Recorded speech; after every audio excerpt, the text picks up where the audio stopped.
Bonsoir, bienvenue à Keep Left, le podcast qui verra la politique depuis la gauche du spectre. Je m'appelle John O'Connor, and in English, that is hello and welcome to Keep Left, the podcast that looks at politics from the left of the spectrum. As the title may have given you an indication, we're going to be looking at a little bit, briefly, at the French election and what lessons there might be for American politics and perhaps world politics, for that matter, for those of us on the left. For those who may not know, the French just had an election for the Chamber of Deputies, the equivalent of the Congress or House of Parliament. And it was called by the president of France, Macron, who was able to call it pretty much whenever he wanted to within a certain range of time, in response to the European elections, in which the right-wing National Rally coalition won the most votes in the European Parliament.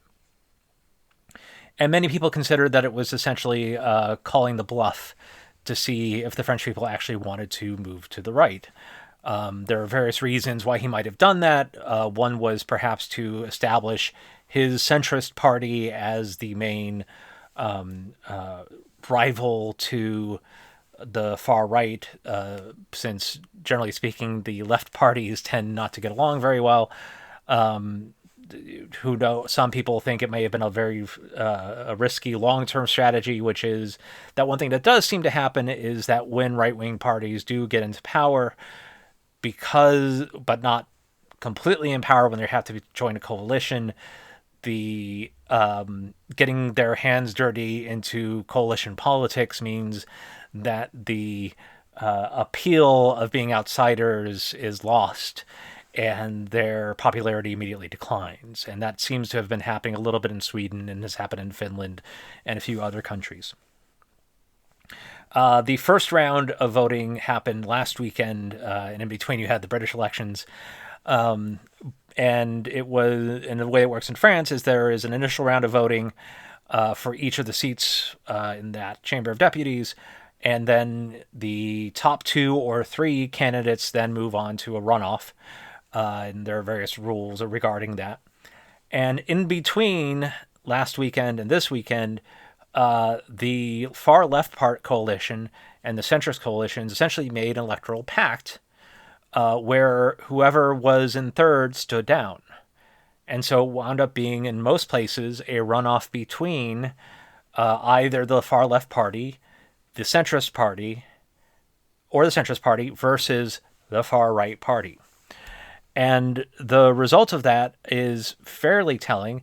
In fact, as you can see from this projection, and I will translate as much as I can, the RN and Allies is your far right policies. Those are the ones in purple on the far right over there. They're estimated to have between 120 and 150 seats. As you can tell on the far left, the new popular front, between 180 and 215. This was completely unexpected. Based on the first round of polling, it was considered that the far right would have the most seats. And in fact, all the polls in between suggested the same outcome would happen. When the exit polls were announced at, I think, 10 o'clock Paris time, everyone was shocked by how it actually turned out.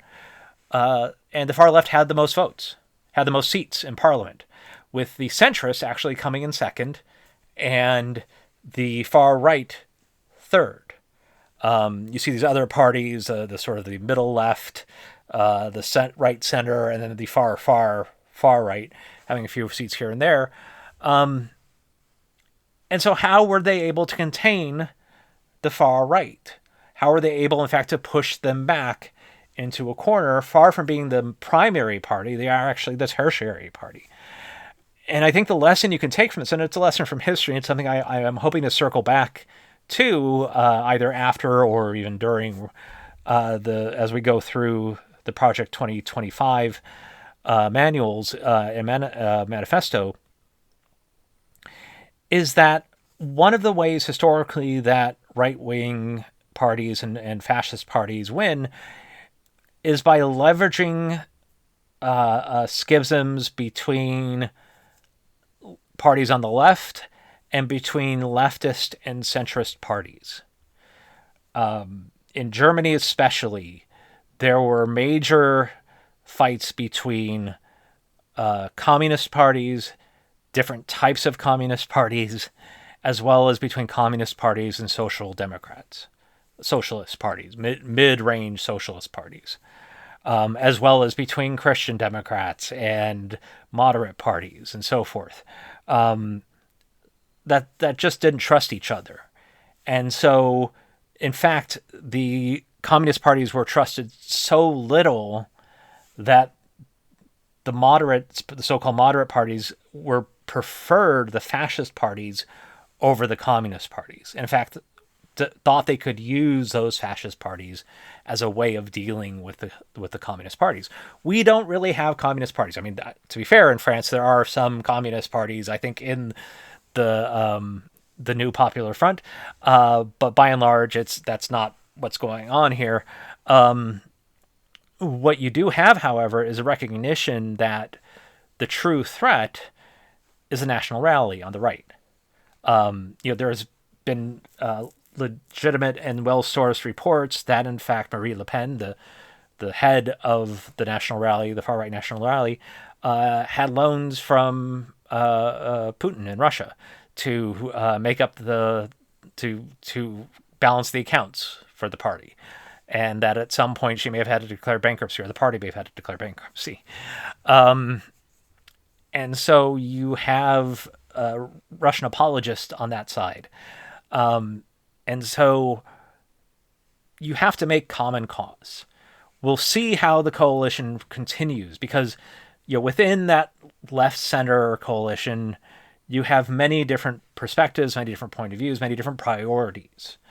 And it will make governing very difficult. But at least for the moment, you can see that there is hope, because they are willing to take a stand against the anti-immigrant, pro-Russian, anti-gay, anti-trans, anti-ecology movement. And I think that lesson has to hold true for us in America. Neither Biden nor Harris nor any other Democratic candidate who might wind up at the top of the ticket, on the off chance that happens, is going to be perfect. And in fact, I would say there are a number of policies where you could say they are absolutely horrible. If you are a person who finds that any support of Israel is despicable, and I think you're perfectly right to think that, I can understand why you would be hard-pressed to support Biden. But at the same time, it's a binary choice here. We don't have the luxury of multiple parties. And all I can say is that just as in France, just as in Britain, well, probably not Britain, but you're facing a situation in which the other choice, the far-right choice, is going to be far worse. Trump is, at least Biden is trying to keep a leash on Netanyahu. Trump will not. And Trump will not support Zelensky in the Ukraine. And Biden will. And so these are the stakes. I think we have to keep an eye on the fact that we have to keep these kind of coalitions going forward. And I think that is the lesson that France has for us, just as it is the lesson that the British Parliament the parliamentary elections have for us, which is that we have to stay together to keep our eyes on the idea that we essentially have to defeat the right at the same time as we have to have something to move forward towards. But we have to stick together on this. Anyway, thank you for listening to this. We'll go back to, unless something else comes up, we're going to go back to Project 2025 tomorrow. Thanks for listening. And remember, keep calm. Keep your eyes on the task of beating Trump. And as always, keep left.